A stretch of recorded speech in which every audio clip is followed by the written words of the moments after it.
Assalamu alaikum and welcome back to Asma's kitchen. I am Asma. Today I am gonna share a really easy way of making breadcrumbs.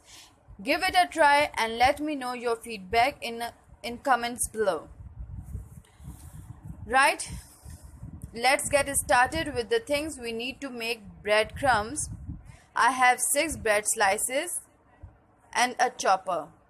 Let me tell you that you can't keep it so long, so make them when you have to use breadcrumbs. Now I take a slice, break it and put it into chopper.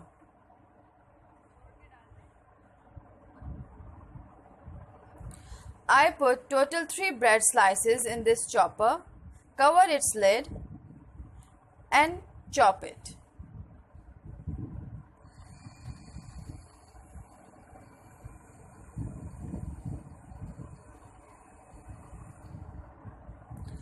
After chopping it, spread it into a platter and let it air dry.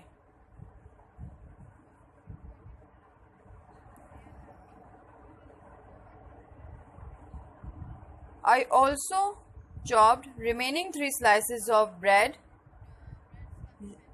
Let all of them air dry at least for an hour in a big platter, then use it. I hope you enjoyed it. Don't forget to connect with me on all of my social media. Give thumbs up if you like this simple and easy way of making breadcrumbs. Leave comment below and subscribe Asma's Kitchen, and don't forget to click on bell icon. I will see you soon. Thank you so much for watching.